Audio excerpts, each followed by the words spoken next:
こんにちは。国際交流基金アジアセンターが配信しておりますオンラインアジアセンター寺子屋の第6回を始めます。新型コロナウイルスの感染拡大をきっかけとして開始をしましたこの寺子屋シリーズですけれども、前回第5回はアジアにおける知の交流の30年を振り返りまして、さまざまなバックグラウンドを持つ登壇者の皆さんと議論をすることができました。今回第6回はコロナの時代におけるアジアの民主主義について議論を深めていきたいと思います。私は国際交流基金アジアセンターの武田康隆です。前回に引き続きまして今日進行を務めます。よろしくお願いします。では本日の登壇者のご紹介です。私に近い方、画面左からご紹介します。跡見学園女子大学教授の小川忠さんです。よろしくお願いします。前回に引き続きまして小川さんにはモデレーターをお願いしています。慶應義塾大学教授の小熊英二さんです。よろしくお願いします。そして公益財団法人笹川平和財団主任研究員の堀場明子さんです。よろしくお願いします。皆さんよろしくお願いいよろしくおたします。願いします。今回もこちら東京四谷にあります国際交流基金本部の1階を会場にしましてソーシャルディスタンスを保って進めていきたいと思っております。また今回は事前収録にてインドネシアの詩人で主要週刊誌店舗の創刊者であるグナワン・モハマドさん、そしてインドでジェンダーに関する書籍の出版に携わり自らもジェンダー研究者として活動するウルワシ・ブターリアさんのお二人にも事前にお話を伺っています。登壇者の皆さんの詳しいプロフィールにつきましてはアジアセンターのウェブサイトをご覧いただければと思います。さて前回に引き続きまして今回のアジアセンター寺子屋のテーマも国際交流基金が行っているさまざまな事業の中で知的交流と呼ばれる事業に関係したものになります。アジアセンターでは先日このような冊子を作成しました。こちらです。 ALFP アジアの未来は世界の未来、共に考えるプラットフォームを作るというタイトルの冊子です。 ALFP はアジアリーダーシップフェロープログラムの略称で、今からおよそ25年前の1996年に私たち国際交流基金と現在は公益財団法人となっている国際文化会館アイハウスが共同で始めた事業です。 ALFP の詳細につきましては前回第5回の寺子屋の配信映像をご覧いただければと思います。そしてこの冊子の中を見てみますと、過去に ALFP に参加したフェロー OB の方々を訪ねた小川さんによるレポートが掲載されています。今年の2月にですね、インドネシア、インド、そしてフィリピンに小川さんに取材旅行に行っていただいたんですけれども、帰国直後アジアでも新型コロナウイルスの感染拡大が深刻になりまして各国間の移動が困難になり今に至っているという状況です。アジア各国で活動を続ける ALFP の皆さん、 OB の皆さんはこのコロナの危機をどのように受け止めているのか、また自らが住む国やアジア各国の政治社会の動きに関してどのようなことを考えているのか、ぜひ話を聞いてみたいと思ったのが今回の寺子屋のテーマのきっかけとなっています。今回インドネシアとインドからご参加のグナワンさんとウルワシさんはともに1997年と2000年のフェローでいらっしゃいます。また小熊さんはフェローの日本滞在中にレクチャーをご担当いただき ALFP を支えてくださいました。今回は岐路に立つ民主主義をテーマとして国際協調、国際協働の在り方に話を広げて議論していただこうと思っています。そして今回はですね、小熊さん、グナワンさん、ウルワシさんのほかに東南アジアの民族宗教紛争地域に足しげく通い紛争解決と平和構築に携わっていらっしゃる堀場さんにもご登壇をお願いしました。それではここからは前回同様進行を小川さんにお願いしたいと思います。小川さんお願いいたします。武田さんありがとうございます。新型コロナウイルスの出現は世界を一変させてしまいました。感染者の数は12月1日現在全世界で6311万人、死者の数は146万人です。アメリカの死者の数26万人はベトナム戦争の5万人を大きく上回っています。第二次世界大戦の死者の数29万人に近づいてきています。経済面への打撃は皆さんご存知の通りです。IMF は10月に2020年の世界経済成長率をマイナス 4.4% と予測しました。これは1929年の世界大恐慌以来の深刻な数字です。教育も学校閉鎖で全世界で15億人が影響を受けました。文化イベントも軒並み中止、延期、東京オリンピックも延期されました。感染症の世界的な蔓延への対応は国境を越えた国際的な協力が必要と誰もが感じているにもかかわらず、政治面では各国政府間の摩擦や陰謀論、自国優先主義が国際社会に横行しています。そして崖っぷちに立っているという目の前の現実の先にどんな世界があるのか我々はよく分かっていません。危機がもたらした衝撃があまりに巨大であるがゆえに危機の本質を理解できていないのかもしれません。今日はコロナウイルス危機とは何か、ウイルス危機が経済のみならずアジアにどのような変化をもたらすのか、少し視野を広げて考えていきたいと思います。今日お話を聞くのは4人、アジアの行動する知識人として知られているインドネシアのグナワン・モハマドさん、インドのウルワシ・ブタリアさん、さらに日本から常に斬新な視点で日本社会を分析されてきた小熊英二さん、アジアでの平和構築に積極的に取り組まれている笹川平和財団の堀場明子さんです。前半は今回の危機の本質とは何かということを考えます。後半ではウイルス危機を乗り越えるこれからの国際協働の在り方、知識人や市民社会が果たす役割に焦点を当てます。まず危機の本質について、伺います。トップバッターはインドネシアのグナワン・ムハマドさんです。インドネシアの表現の自由を体現されている知識人が今回の危機をどう見ているのか、グナワンさんの見方を聞いてみましょう。There has been a new element in this international interplay between nations, not only religious extremism and nationalistic, if there's any tendency. But the COVID-19 has a paradoxical side effect. On the one hand, you have this propensity or tendency to protect yourself by self-containment. You know, you have to wear masks, that's okay. You have to have social distance. You cannot go to bars and restaurants. You cannot see a theater. You cannot travel that much. So there's a kind of self-containment. On the other hand,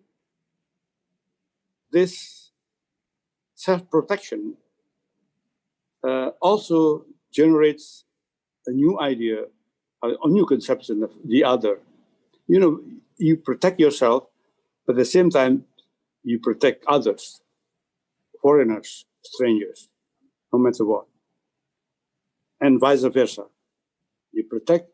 foreigners, others from your possible infection, and then you protect yourself.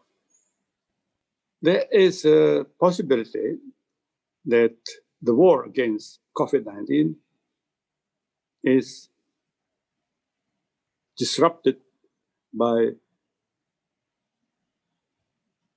the necessity national protection, because vaccine, for example, is the product of research and fund raised nationally, and it has become a kind of national prestige to produce the best COVID, the best vaccine, and the best method of containing the epidemic, the pandemic. Uh, that's why I think World Health Organization warns us not to fall into nationalism of vaccine nationalism. But is it possible to avoid that? Because, as I said, it implies national resources and it implies national pride and the ambition of influence. So there's a danger that the joint effort internationally is going to be disrupted by nationalist agenda. And there's also kind of new paranoia, like expressed by Donald Trump. It's a nationalist paranoia that the disease, the virus, was generated in China and blame China for that, which is ridiculous because what's important is not where the virus starts, but how it is handled in national level. And the new trend is the new feature. This situation is that United States can no longer claim a leading player in this situation. United States is no longer power to be admired, but it's a power which looks ridiculous and pitiful. And there's maybe a new balance of power, but United States will not be able to provide it. China will be on the lead. And I'm not sure that Japan or post-Brexit Europe can fill the gap. Russia is more concerned with regional issues. That's my take. 浦湾さん、ありがとうございました。ウイルス危機下で進行しているアメリカの国際的な指導力の低下、その間隙を縫って拡大する中国の影響力といった国際政治の構図を東南アジアの視点から話していただきました。このインタビューを収録したのはアメリカ大統領選挙の前だったということを補足しておきますけれども、いずれが勝ったにしてもですね、アメリカ社会の分断は深刻で、それはアメリカの今後の国際協調にも少なからぬ影響を及ぼすであろうと考えられます。それではインドでジェンダー平等を目指す出版市民活動で活躍しているウルワシ・ブタリアさんです。I think that one of the key crises that the pandemic has exacerbated, that is made greater, exacerbated because it was already in the making, is the increasing distance and hostility that it has created between the citizen and the state. That's a very general kind of thing to say, but I do feel quite strongly that the relationship between a state and its citizens is an interdependent relationship of trust, one in which the state is expected to look out for the citizens and citizens are expected to act as the conscience of the state. And this has been completely lost. I mean, for many states, citizens now seem to be the enemy. This is so clear in the pandemic, which has exposed so many fault lines. It's shown how our governments are totally unprepared to deal with the crisis, how we have invested so little in health, and also how our rulers are willing to sacrifice the interests of their people to hold on to power. So to me, I mean, it seems like a very despairing statement to make, but democracy really seems to have no more meaning when you look at what is happening around us. I mean, citizens are denied information about the spread of the disease. If we speak out, we are labeled anti-national, we are arrested. Even doctors who express concern at mishandling are thrown into jail. The media are expected to put out messages that everything's under control when it is actually collapsing. So the extraordinary situation is now being used for very anti-democratic purposes to stifle not only criticism of the state on the pandemic, but all dissent.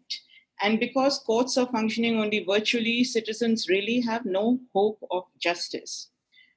I feel that the pandemic should have and could have provided a moment for introspection, for governments to come closer to their citizens, draw them into fighting the virus. But instead, I think the opposite has happened.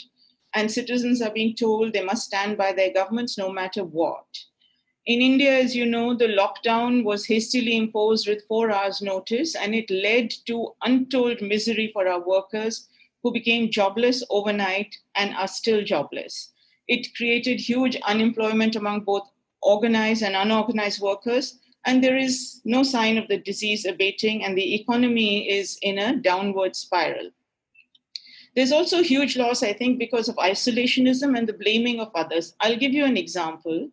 In our globalized and interconnected world, manufacturing and trade are often multi-country enterprises. India is one of the biggest manufacturers in the world of contraceptives, but raw material for the making of these contraceptives is sourced from China and other Asian countries, and then the contraceptives are used locally and exported across the world. But with the closing off of borders with China because of blaming China for the virus, this industry has come to a halt. Not only has it led to a loss of jobs in China and also in India, but what the long-term impact of it is felt by women, or will be felt by women, because it will lead to, in a largely patriarchal society where women don't have that much agency, a lot of unprotected sex and sexually transmitted diseases and many unwanted pregnancies and a long-term impact on women's health. So, it is a very strange reaction in the world that is so interconnected to isolate yourself and close off borders and not see the consequences of that on the most vulnerable, particularly women, the poor, the disabled, and so on. But I think that is what is happening. ありがとうございました。インドは独立以来曲がりなりにも民主主義を維持してきた国です。そのインドで政府と国民の間の信頼関係が揺らいでいるというのは深刻な状況です。そしてこの問題はインドだけではなくて世界の民主主義国家がウイルス危機に際して直面している問題とも言えます。それでは小熊英二さんにお話をいただきたいと思います。小熊さんは日本のみならずアジアの国々でも名前を知られていて、アジアの知識人とも交流を重ねてこられました。それじゃあ小熊さんよろしくお願いします。はい、小熊です。それでは私の報告に入ります。コロナ危機は社会と政治に何をもたらすか、インフォーマルセクターと民主制の機能不全というタイトルでお話をさせていただきたいと思います。今日のポイントです。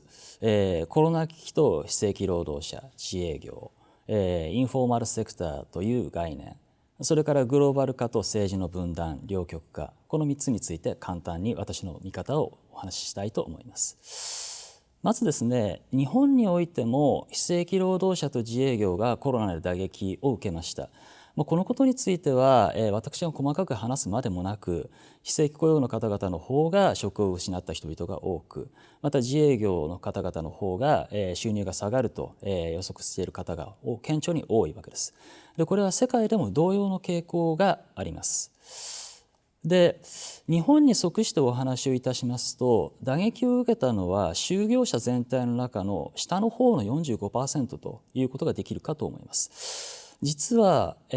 過去36年、おそらくはそれ以上前から、非正規従業員は増えておりますが、正規従業員は実は大きく増減していないということが、労働関係の研究者の間では最近広く知られるようになってきました。で、グラフを見ていただければ分かりますが、青い線が正規従業員、これが84年以降から現在まで、赤い線が非正規労働者、グレーの線が自営業、家族労働者であるわけです。見れば分かりますけれども、正規従業員は実はあまり減っておらず、非正規従業員が増えておりますので、雇用労働者の中に占める、非正規の割合は増えておりますが、減っているのは実は自営業と家族労働者であるわけです。つまり、日本の二重構造というべきものの中で、下の方の 45% の中で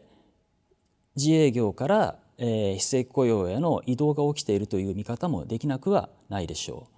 でこの下の部分を何と呼ぶのかということについて、もう少し世界普遍的な見方、つまり日本からアジアの他の国々に視点を広げるという意味で普遍的な見方をご紹介したいと思います。それがインフォーマルセクターという概念です。でこれは1972年に ILO のケニア調査において提唱された概念ですが、零細自営業とか不安定雇用など、地位や収入が不安定な層を総称したものでした。具体的に言いますと、都市部の男性では建築作業員とか日雇い労働者とかタクシーの運転手とか露天商とか行商人とか零細製造業の方々、女性では飲食店員とか、商店の売り子とか女中召使い、セックスワーカーなどです。農村ですと季節労働者とか建設灌漑作業員、農具修理、補修労働者などです。ただ、この層の問題はですね、失業ではなくてむしろ職業についていても貧困であることであって、ワーキングプアというふうにも呼ばれました。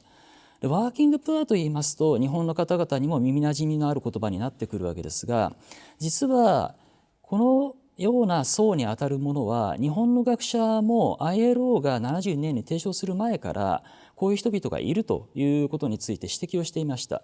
経済学者の住谷幹夫さんは1960年に都市雑業層という概念を提唱し、それを受けて農村にも雑業層が存在するということが60年代の研究でも知られていました。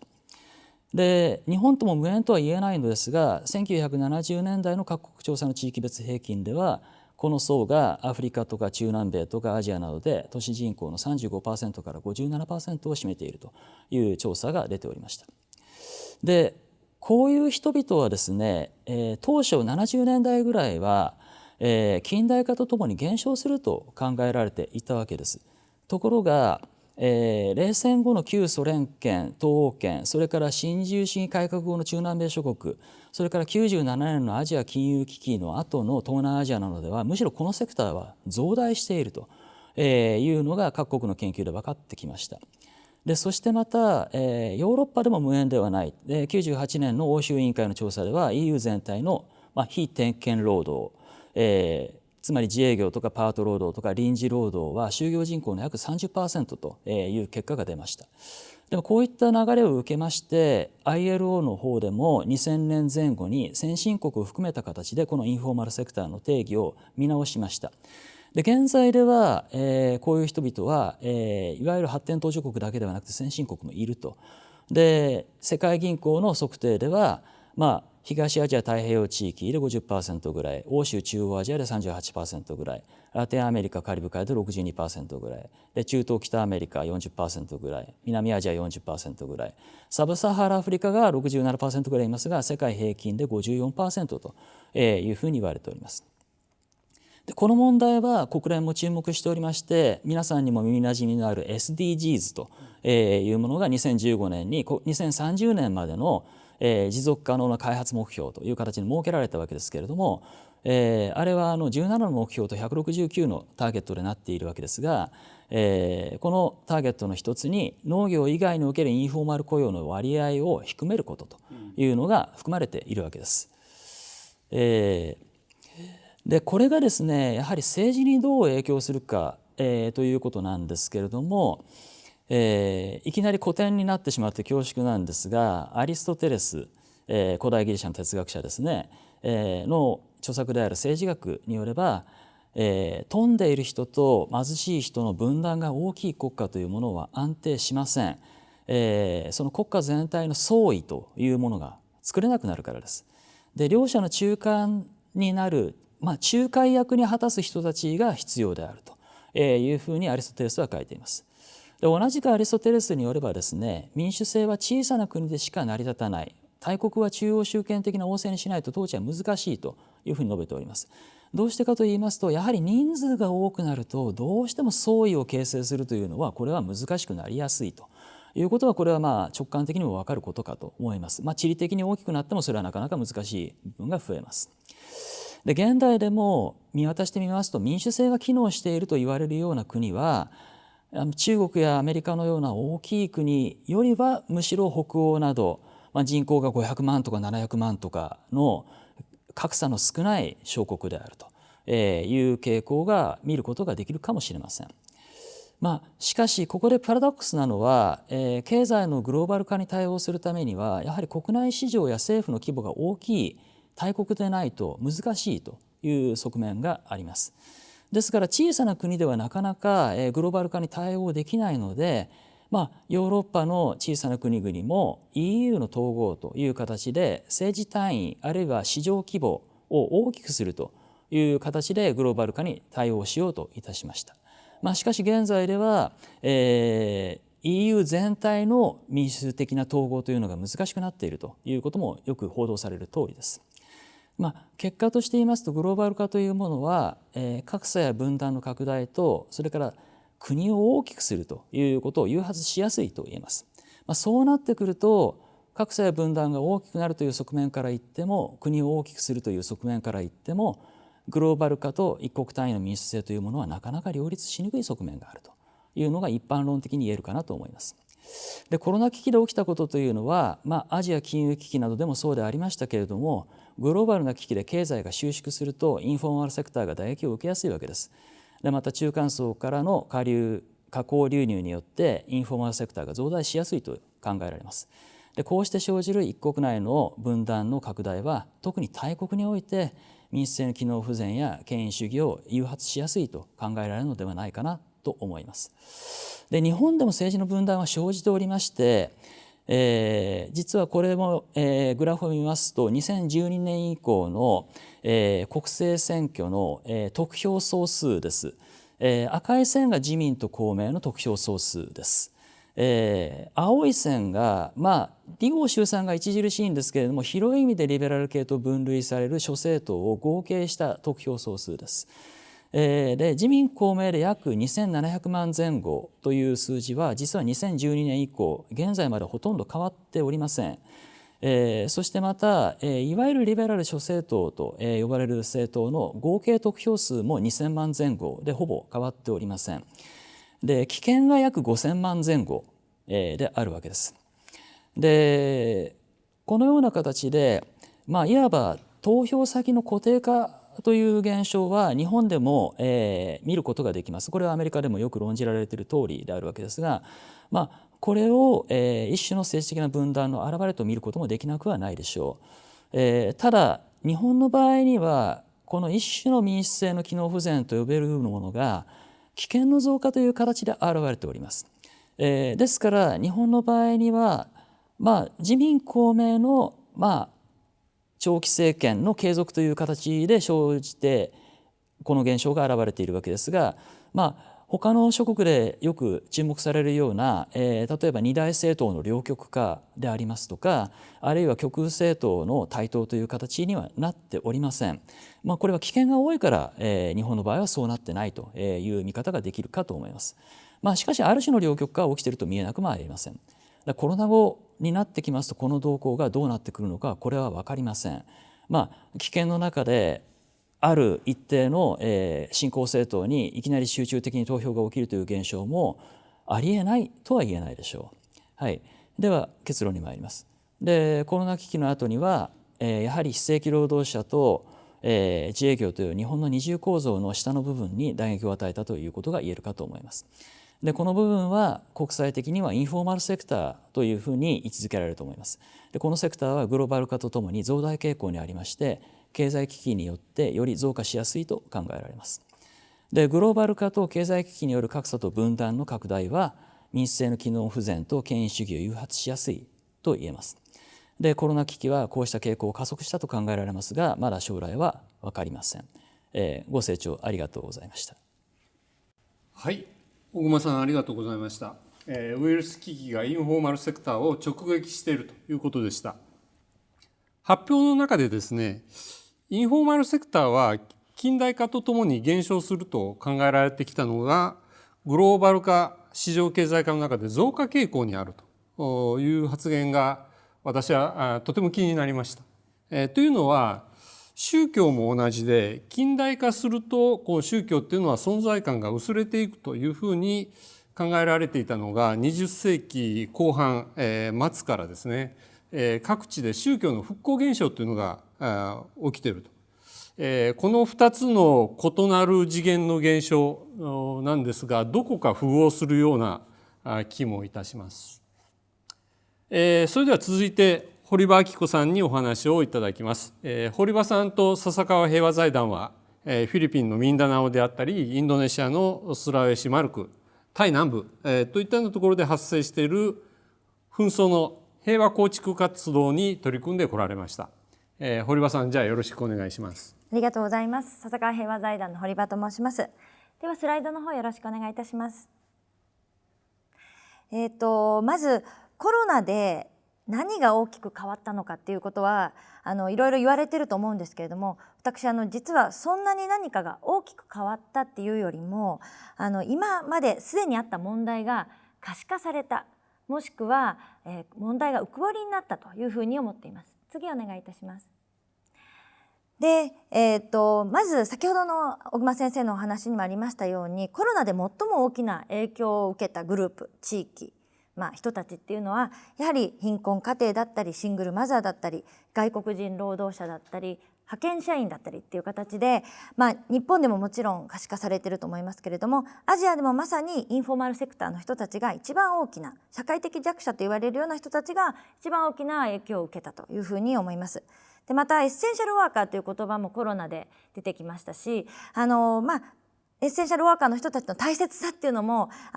同時に知れたということは良かったんじゃないかなと思っておりますけれども、すでに問題は存在していたんだけど、今回のコロナでクローズアップされた、可視化された課題が浮き彫りになったっていうふうに思っています。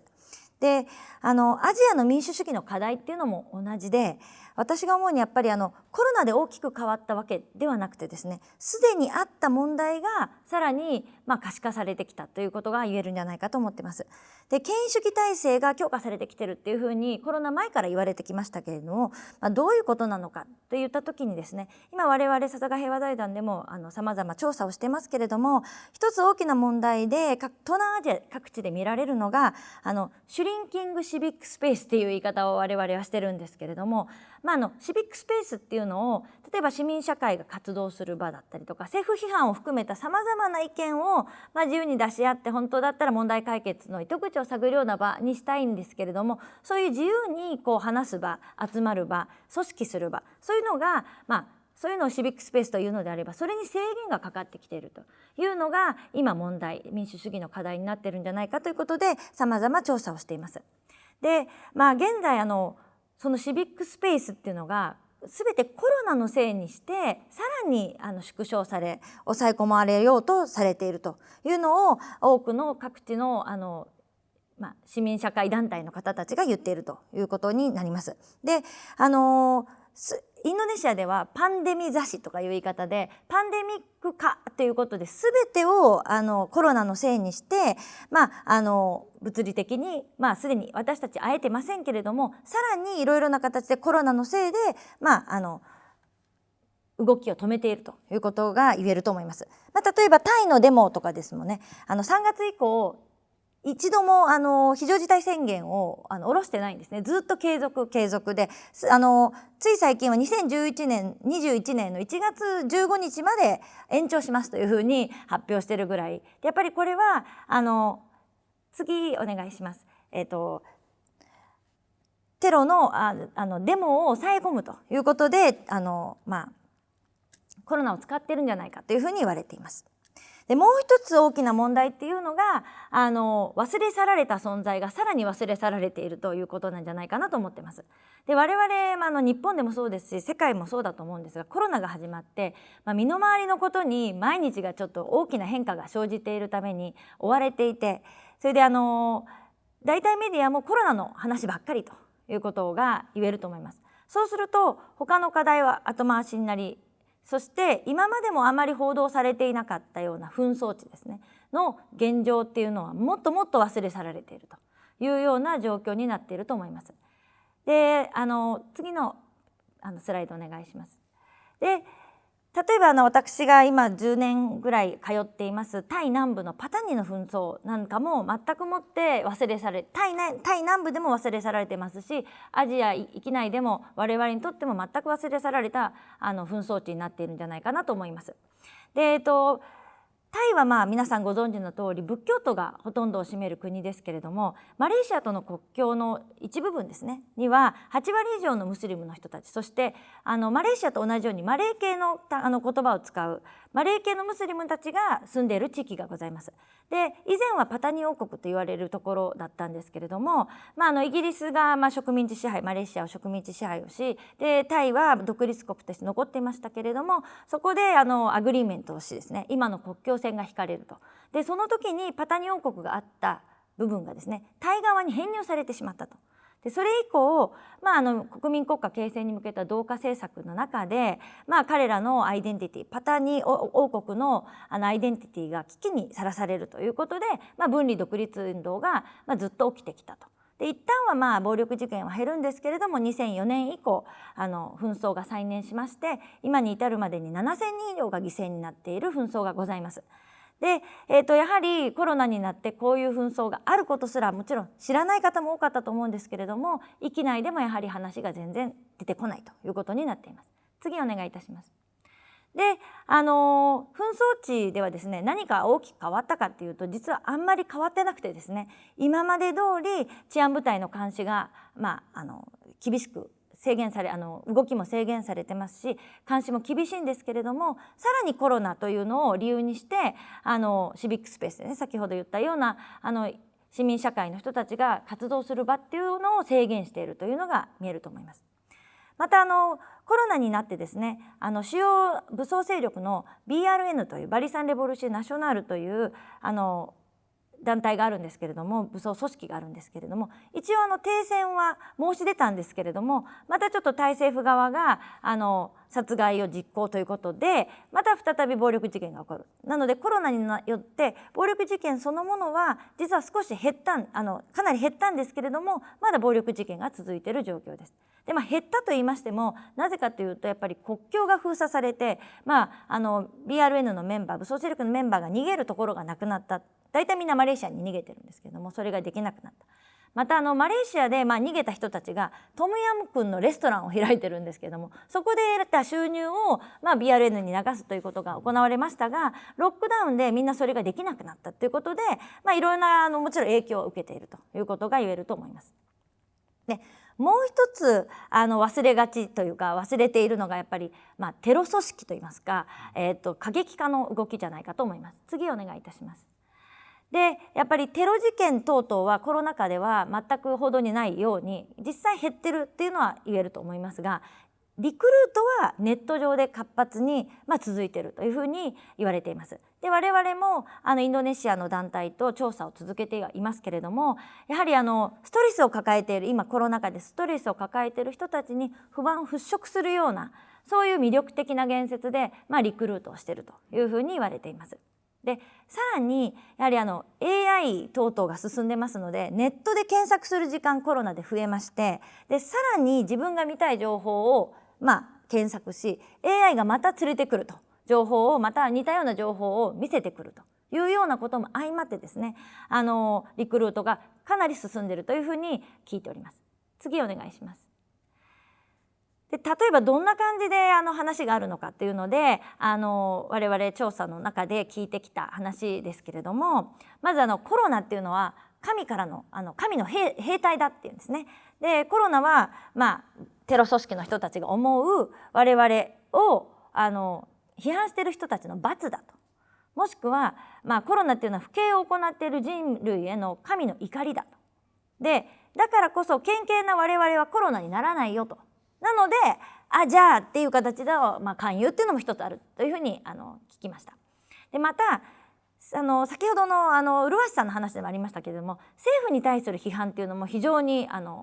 たくさんあるというふうに言われています。で、政府がコロナを理由に宗教行為を制限するっていうことはまずもって神への冒涜だと。でコロナ禍でやはりモスクを使ってはいけないですとか集まってお祈りをしてはいけないというこういうことが出てきましたので、そこに対してはみんなやっぱ不満を持っていたと。それに対してテロの組織ですねはこれは神の冒涜だということで、政府を批判し、あなたの考えは正しいと、やっぱり私たちのグループだねという形で、勧誘をしているということになります。で今までも、テロの傾向としては政府ですとか治安部隊をターゲットにすることが多かったんですけれども、コロナ禍でさらに政府批判を強めて、自分たちの団体の正当性をアピールすることに、成功しているというふうに言われています。次お願いします。なので、コロナにおいてですね、どういうことが起きているのかっていうと、簡単に言うとあまりコロナの前から民主化の課題っていうのはあったのが、コロナによってそれが可視化されたっていうのが一つ大きいと。で特にシビックスペースっていうのがコロナのせいにしてすごく制限がかかっているというのがアジア各国で見られるということが言えると思います。さらにですね、コロナの話ばかりで紛争の話、そしてテロのグループの過激派の動向、こういうことがやはり完全に忘れ去られているということが、今後のコロナの後のですね社会にとっても大きな問題になるのではないかなと思っています。以上です。堀場さんありがとうございました。危機の発生以前からアジアにおいて民主主義を制限する動きは存在していたと。それがウイルス危機によってこの制限が加速化しているということですけども、このコロナ危機をですね悪用する動きっていうのは政府の方からもあれば過激組織の方からもあるということですよね。はい、ありがとうございます。それではさらに理解を深めるために私から小熊さんと堀場さんに質問をしたいと思います。各自3分程度でお答えください。まず小熊さん、ウイルス危機がですねインフォーマルセクターを直撃しているということでした。この社会格差はやはりこの危機以前から存在し進行していたということなんですが、今回の危機はこの格差をさらに加速させるのか、あるいはこの危機を契機にですね格差是正の見直しが進むのか、この先どうなるのかについてご意見をお聞かせください。これは未来を予測するというのは大変難しいことですけれども、放っておけば拡大する方向に向かう可能性は高いと思います。大体このような災害とか社会全体のショックというものはそれまで進んでいたトレンドを推し進めるということの方が多いわけです。これは私2011年の津波災害の後三陸の被災地などを調査いたしましたけれども、その後進んだことは大体人口流出、それに伴う高齢化、といったことでした。ただそれはそれ以前から進んでいたことであって、現地の人々がよく言っていたのは一気に時計の針が20年進んだというような言い方だったことを記憶しています。でまたもう一つ言ってしまえばですね、デジタル化の流れもこれによって一気に促進するわけですが、これも前から進んでいたことです。でデジタル化、インターネットの浸透というものがどのような効果をもたらすのかということについては、これは学者の間でも諸説あるんですけれども、認められていることはですね、いわゆる富めるものがますます富、貧しいものはますます貧しくなるという傾向です。これマタイの法則というふうに言われますけれども、これは単なる所得の面だけではなくて情報間格差ですね。つまりインターネットを使って可能性を広げて情報を取得したりコネクションを強化したりすることのできる人はどんどんそれをチャンスにして生かしていくんですけれども、もともと情報を吸収する力も弱く、またリテラシーも低く、そしてまたコネクションを作る力も弱い人はそういうことができなくなっていくので、結果格差が開くというのは、これは研究者の一致した意見かと思います。おそらくコロナによって起きたオンライン化の促進というものも放っておけばそうなる可能性はあると思います。ということはやはり何か抜本的な根本的なところから考える必要がある、そういう行動を取る必要があるということだと思います。堀場さんにも質問です。先ほどのプレゼンの中でインドネシアのイスラム過激組織がですね、SNS を使っていわゆるこの終末論的な言説でメンバーをリクルートしているということでしたけども、これもウイルス危機以前から SNS っていうのは民主主義にとって諸刃の刃であるという見方がありましたけども、このパンデミックにおいてですね、この SNS がどう機能しているのか、プラスマイナス両面ですね、もう一度ちょっと具体的にお話しいただけるとありがたいです。ありがとうございます。過激化の人たちの、戦略というと、一番もともとはやっぱり対面でやっぱり人生とは何なのかっていうことで形で、対面でリクルートっていうのが多かったんですけども、やはり最近はインターネットを使って勧誘が多いと。でその中でもやはりYouTube 等々を使っての勧誘が映像ですねを通しての勧誘もすごく増えていると。で先ほども少し言いましたけれども、やはりこちら側が見たい情報を探し、そしてまた今皆さんもそう感じていらっしゃると思うんですけど、見たい情報とまたリンクした情報がさらに上の方に上がってきます。でそういう形でみんなどんどん見ていくと。でまた YouTube 側もやっぱ過激な映像がどんどん出てくるという形で、それでさらに引き込まれるという形の連鎖が起きているので、コロナになって本当にネットを使っての勧誘が非常に増えたというのは本当に言えることだと思います。そしてSNS は例えばインドネシアだったら WhatsApp とか、タイだったら LINE という形で、東南アジアでもどのものを使っているかっていうのは違うと思うんですけども、グループ内でやはり先ほどからずっと出ている分断みたいな話っていうのも見られたということで、SNS を通して人々がさらに人々の意見がそこでぶつかり合うっていう、そういう場にもなってしまったっていうところが、移民主義にとっては自由に話せていいこともあるんですけれども、それによって疎遠になり、さらにコロナによってさらに会わなくなるっていうことにもつながり、SNS の功罪って両方あるんじゃないかなっていうふうに見ています。ありがとうございます。こういったSNS の過激派の利用もそうなんですけども、結局そうするとやっぱりこの発信する力のない人たち、忘れ去られた人がますます忘れ去られていくという状況が悪化していくということですよね。小熊さんにさらにもう一つ質問です。ちょっと抽象的な質問なんですが、ウイルス危機っていうのが人の結びつき方をどう変えていくのか。例えば家族であったり地域遅延社会、そういったものをどう変容させていくのかということについてご意見をお聞かせください。このウイルス危機がですね、人の結びつき方をどう変えていくかという問題については、このウイルスの特性として対面接触を制限するという方向になっていることは憂慮すべきことだと思っています。もちろん堀場さんも言及なさったように、一種のショックドクトリン的に権威主義体制がこういう危機を利用するという側面もあるわけですけれども、やはり対面接触というもの、あるいはその集会とか、街頭のデモンストレーションみたいなものというのはですね、何がいいかというとですね、もともと会う予定のない人に会うというのが一番優れた特性なんです。ところがオンラインミーティングというのは会う予定の人としか会わない、そしてまた話す予定のことしか話さない、そうなっていくと、もともと高等教育を受けた人たちは高等教育を受けた人たち同士で結びつき、政治力を持つ人たちは政治力を持つ人同士で結びつくという形にどうしてもなりやすいので、ところがやはりパブリックスペース的なところに行くと、偶然の出会いというものが、出てくることになるわけですね。でそれが、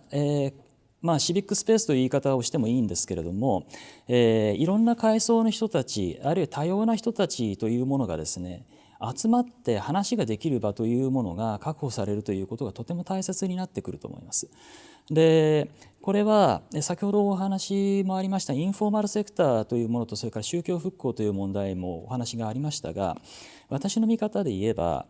インフォーマルセクターというのはある種居場所を失って寄るべない人たちという見方もできるわけです。つまり、農村部で近代化が進むと都市部に出てこざるを得なくなり、しかし都市部でも安定雇用があるわけでもないので、不安定な雇用や、零細自営業という形になっていく。でその寄るべのない人たちというものは当然近代化が進めばむしろ増大するという可能性はあるわけです。もちろん産業化が進んで安定雇用がたくさん供給できれば落ち着いていくだろうと考えられたわけですけど、そうなかなかならなかった。で宗教復興についても私の見方では、昔の古典的な宗教というのは村みんなカトリック、村中みんな同じ教会に行って話をするというそういうものだったわけですけれども、現代の宗教復興はそういうものではなく、個人個人がスマートフォンやテレビを見ながらテレビ伝道師や宣教師の言うメッセージを聞いていて、隣の人とは話をしないと、そういう形の、宗教復興であるわけです。ただこれは、19世紀のヨーロッパにもあったことで、その時に起きたことはユダヤ人の排斥が起きたり、プロテスタントとカトリックの対立が起きたりしたことでした。そういったことは、マルクスやマックス・ウェーバーも注目していたわけです。マーシャル・マクルーハンという学者がいるんですけれども、彼は要するに活字に依拠しすぎる、つまり視覚メディアに依拠しすぎるとナショナリズムが台頭すると言ってます。つまり、聴覚や触覚や雰囲気や、そういう総合的な情報というものが伝わらなくなる、視覚メディアだけに頼ると。SNS というのはやはり映像も含めたとしても視覚にかなり偏重したメディアですから、単純化された情報だけがどうしても入ってきやすいという側面は強いと思います。どうしてもその場に行って雰囲気を感じるとか、会う予定のない人たちに会うというものと比べると圧倒的に情報量が少ない。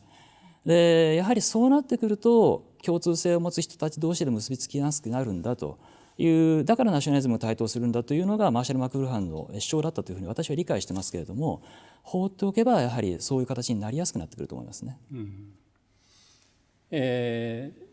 多様な人々がこう出会うということでいうと、私の好きな言葉に一期一会という言葉があるんですけど、まさしくそういった多様な人々がこう出会い、一期一会のこう基盤みたいなものが、今回の危機の中でだんだんやっぱり損なわれていて、それがこう政治的にもすごい排外的な動きにつながっているということですよね。堀場さん、コロナウイルス危機の中でですね、民主主義がこう制約を受けている現状について先ほどお話しいただきましたけど、一つ何か南タイ以外でですね、ちょっと具体的なまた事例がありましたらご説明いただけますか。はい、ありがとうございます。先ほど言いましたシビックスペースがシュリンキング、縮小している、制限されているという話でですね、少しタイの話、タイのデモですね、民主化のデモっていうのが、ずっと起きていますけれども、政府が、コロナっていうのを理由にして非常事態宣言を出しているっていう話をいたしました。でタイ南部の紛争地でも市民社会が何か活動しようとするたびに、武装勢力じゃないかどうかっていうのを確認することも一つですし、今だとコロナっていうことも含めて、軍だったりが治安部隊が嫌がらせをし、その活動を制限するっていう話もいたしました。しかしですね、マレーシアでも例えばですね、今政治的に大混乱ですけれども、今ムヒディンさんという方が首相ですけれども、彼が実は予算を通したくない、予算をすんなりと通したいという意向があってですね、コロナを理由に非常事態宣言を出して、それで国会を止めてですね、したいという思惑があったと今言われていますけれども、結局はアブドゥラ国王がその要請は却下したんですけれども、そういう形で非常事態宣言をまた出そうというふうな動きがあったりですとかですね、インドネシアでもこれオムニバスローっていう79法案を一括で議論し、通ってしまったんですけれども、労働法ですとか投資法が一緒になっていろいろ改正されたということで、実は多々問題がある法案なんですけれども、それに対してインドネシアも各地でデモが起きていると。でこれもですね、やはりコロナっていうのを理由にかなり制限をされてきているという形で、もちろん本当にコロナなので確かに集まると危険だっていうのはあるんですけれども、いろいろなやり方多分あると思うんですが、それ全てをやはり規制しようという形で当局が動くというようなコロナを理由にで、コロナのせいにしていろいろな政府に批判的なものをちょっと抑圧しようという動きっていうのは、紛争地だけではなくて各地で見られるんじゃないかなと思います。アジア各地でそういった民主主義のこの対抗現象みたいなのがコロナウイルスの中で起きているということですよね。我々最近アメリカの選挙に目がいってちょっとアジアに、から目が外れたところがあるんですけど、そういう動きもやはり注目して見ていかないといけないのかなというふうに思いました。ここまで危機の本質について考えていきました。でここからはですね、これから先の問題、を考えたいと思います。今後ですね、この今危機的な状況にあるこの国際協調、これをどうしたらいいのかと、国際協調の在り方であるとか、市民社会が果たす役割についてご意見をお聞かせいただきたいと思います。各自また5分程度お願いします。それでは最初ですね、グナワンさんお願いいたします。Most intellectuals believe that they have a role, but actually they don't have any role. Politics is not being decided by intellectuals, but by oligarchies, power holders, political parties, major money sources. And that's very sad because there's a need, even more urgent, to have an international cooperation. You know, the global climate change is not a national issue. It's a human issue. And then if you don't cooperate with each other, you're doomed. Japan cannot solve its own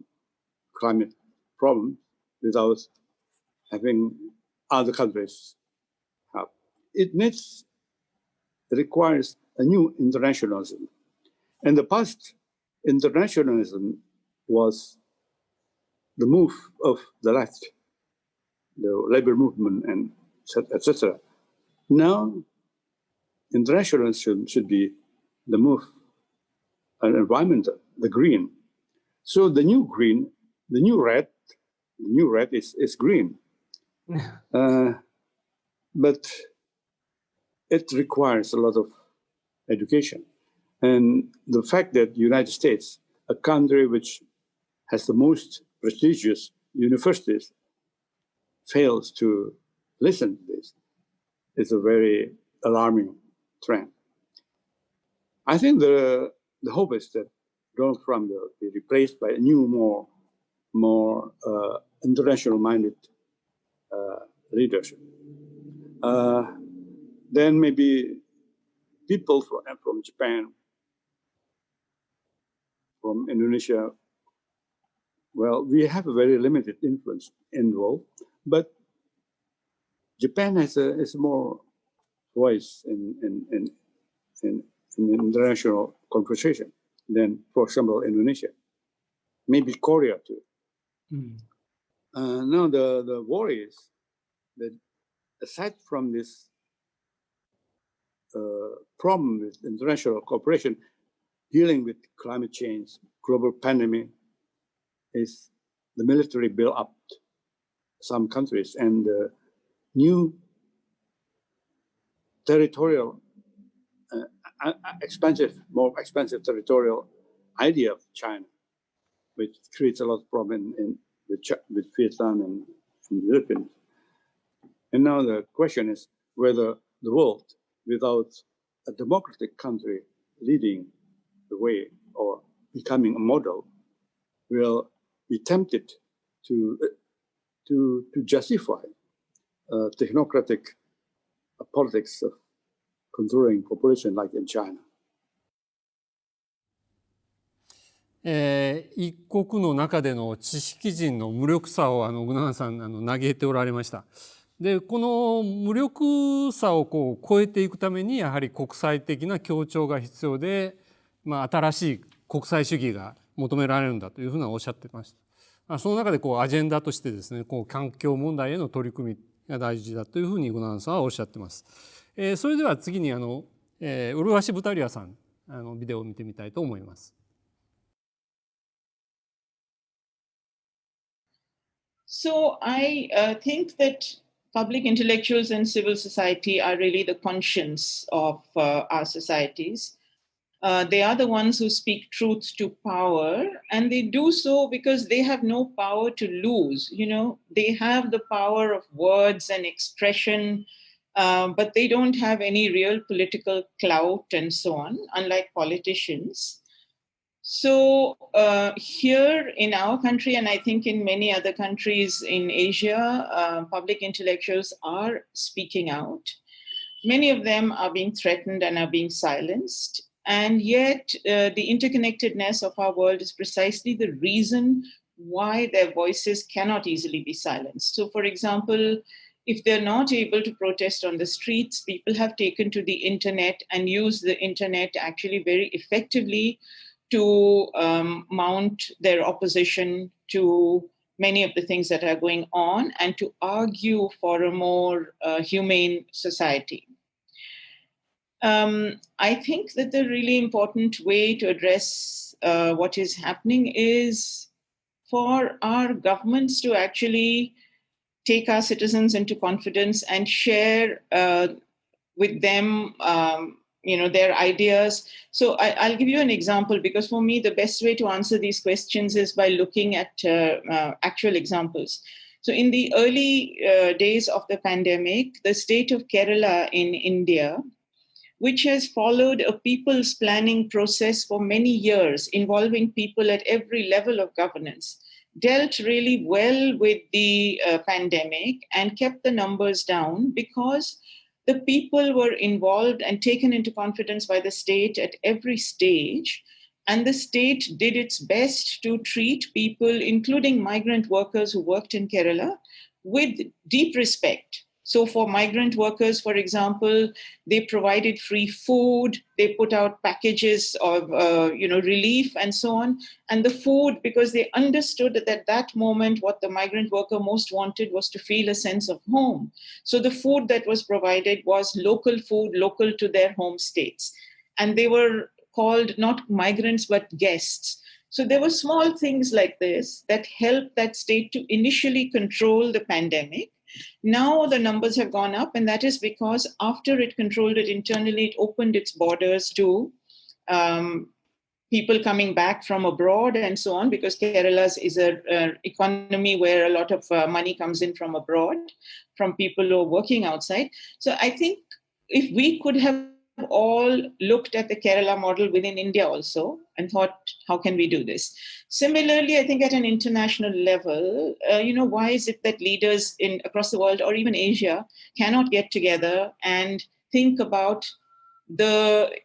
things they've done well, the things they've done badly, share the experiences and see if something can be done. And again, I want to end this by giving you an example here. I was talking last week to an exporter, somebody who exports toys to the United States. And these toys are largely manufactured in India with rubber sourced from China and a few other Asian countries. But what happens is that for this manufacturer, and I think for many others, the containers in which they pack their toys come from China.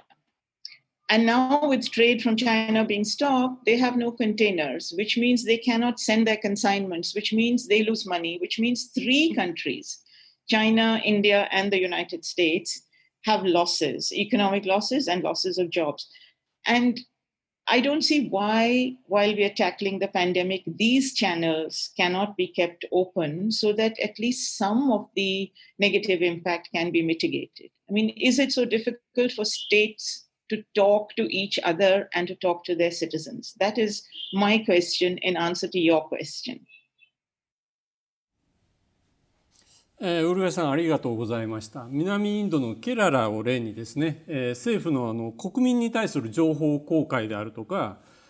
情報共有が大事であると、またこの市民参加型の危機対応が必要であるということをおっしゃってました。これは一国の中だけじゃなくて政府はですね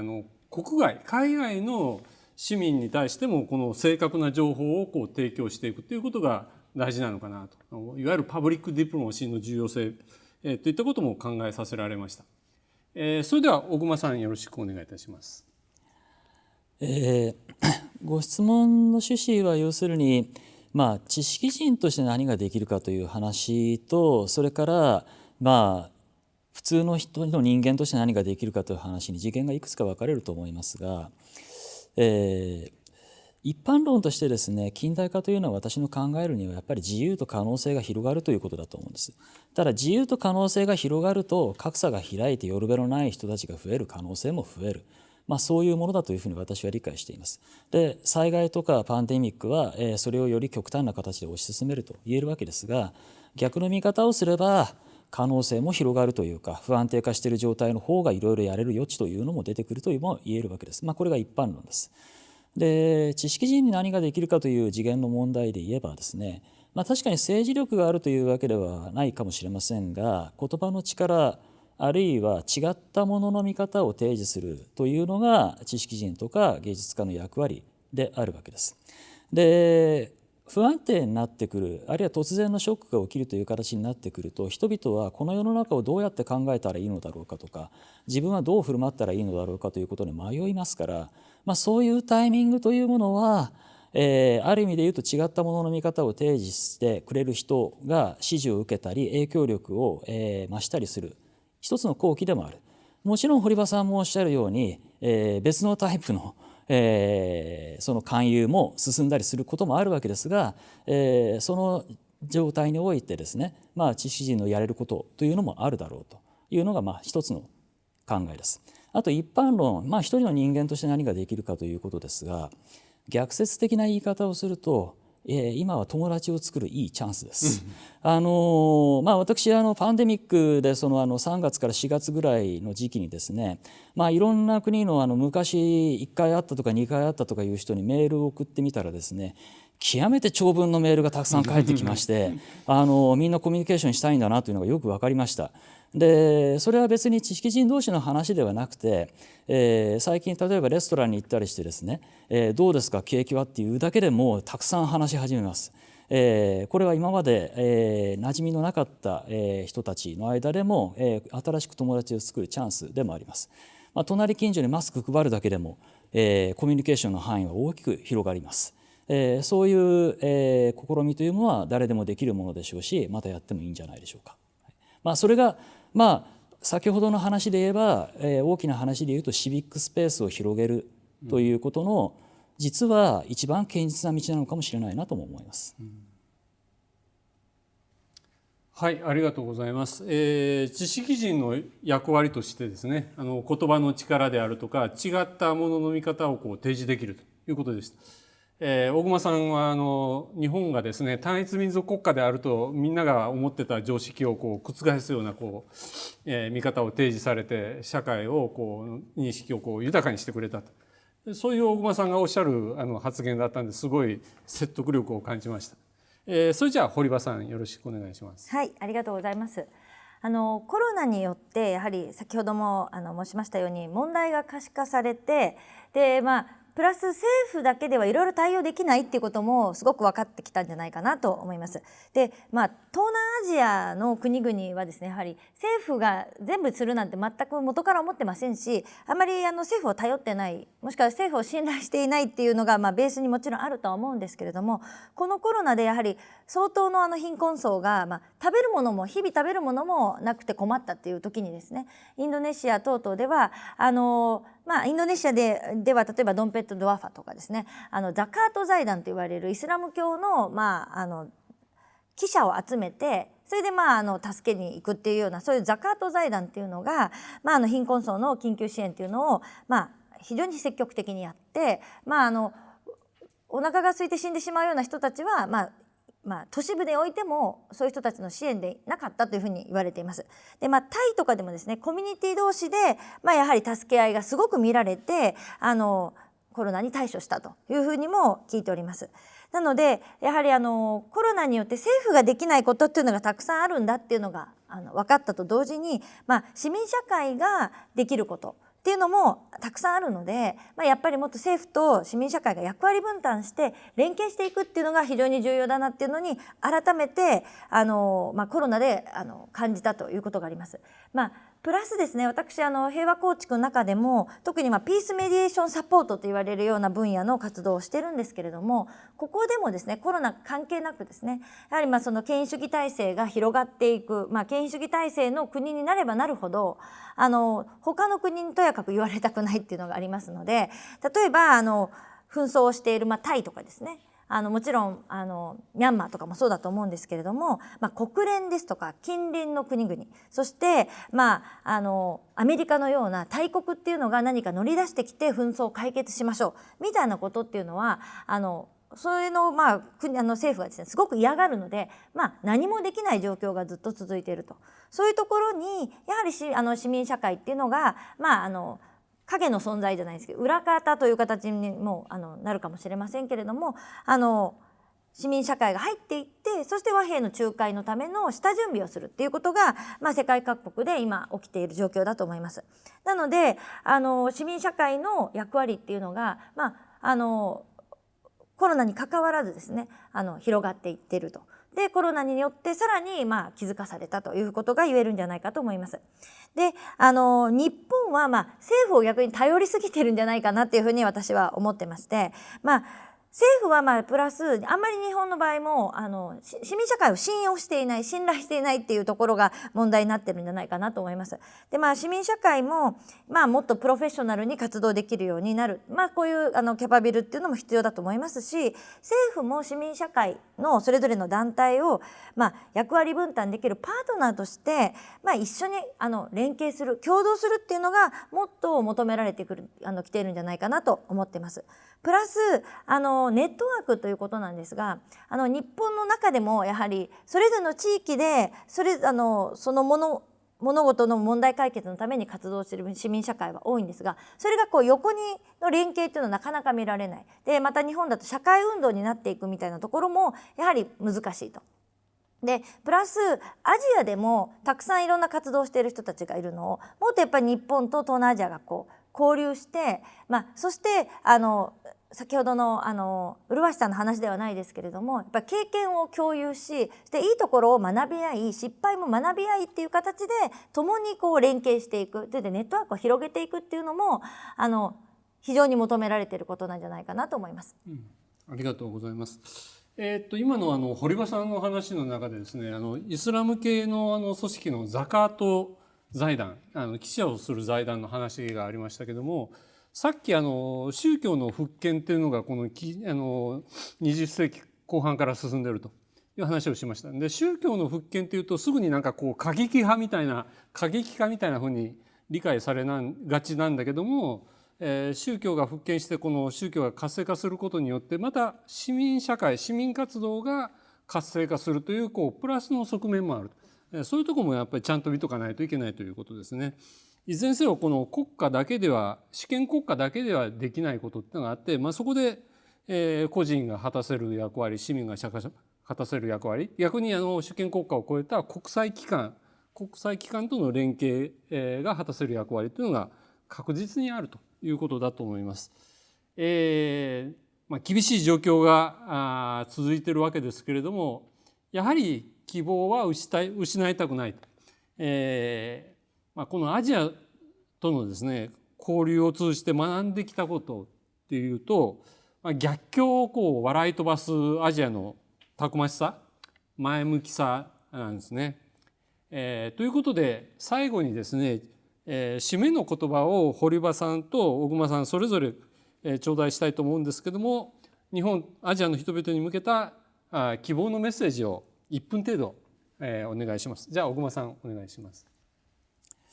先ほどから言っていることではありますけれども、こういう機会こそやはり対話を増やすということは大切なことだと思います。もちろん当面オンラインでしかできないということはあるにしても、そのオンラインの使い方でもいろいろな工夫もできるわけですね。別にオンライン飲み会だって可能なわけですから。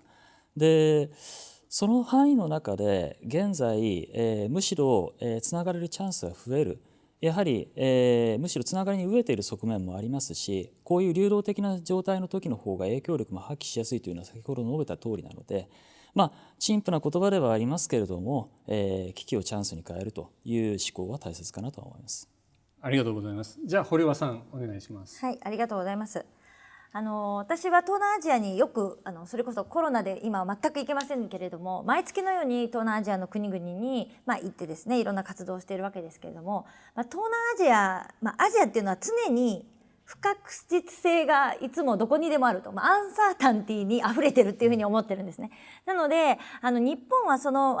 一方ですね、全て計画通り、時間通り、思った通り、その通りに全てが動くって進むことが多いと思います。で、コロナっていうのはまさに全く予期していないことがいきなりこう起きてコントロールできないっていうのが、やっぱり人生にはたくさんあるんだっていうのを改めて気づかされた、そういうような感じをしています。なので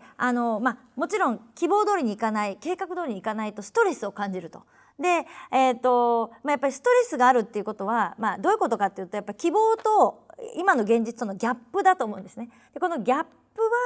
をどういうふうに理解するべきなのか、でそこから何を学ぶべきなのか、で受け入れて前に進むにはどうするのかっていう、そのコロナからコロナ禍での気づきとコロナから学ぶことっていうのはすごくいっぱいあるんじゃないかなと思います。でアジアからこれは逆に私たちが学んでいることだと思うんですけども、アンサータンティを楽しむエンジョイするっていうことが非常に重要で、それによって私たちももっと強くなるんじゃないかなというふうに思っております。はい、ありがとうございました。それではですね、インドのウルワシ・ブタリアさんからもメッセージを頂戴しているので、それを聞いてみたいと思います。I think there has to be hope, and I think there is hope. In some ways, the crisis is forcing us to think of the ways in which we have lived our lives and how we have unthinkingly, for example, exploited the environment and contributed to things like climate change, thinking these are not our problems, but they are here staring us in the face. And I think that perhaps that rethinking can lead to some change. And I'm actually naturally an optimist. And I think that even though the forces that are sort of working against citizens and so on are very big and derive strength from replication internationally.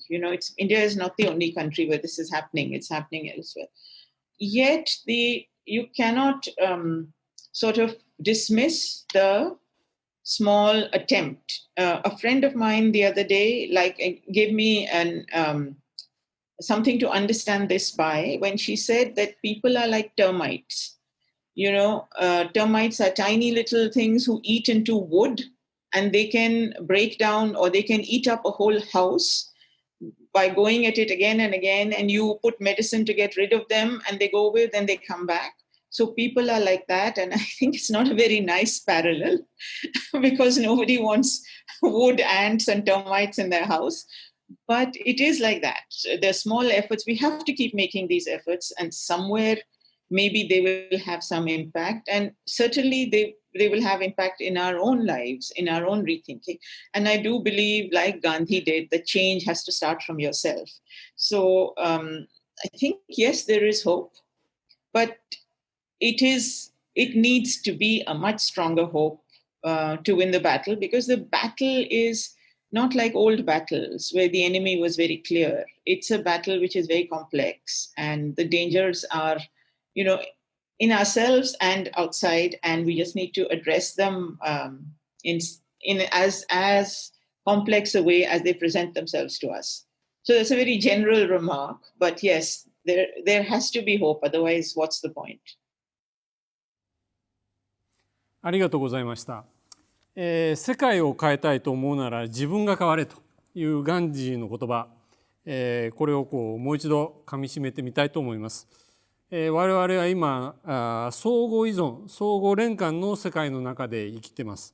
そのことを今回のウイルス危機は痛感させられました。鎖国体制に戻るということは不可能であり、相互依存の世界というのはプラスマイナス両面がある世界です。このマイナス面をいかに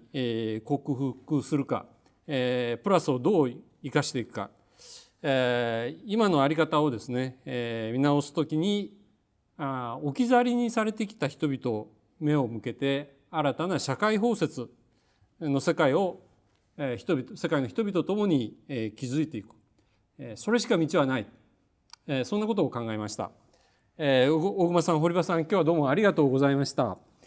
それではここで武田さんに戻したいと思います。はい、どうもありがとうございました。大変興味深いご発表と議論になったかというふうに思います。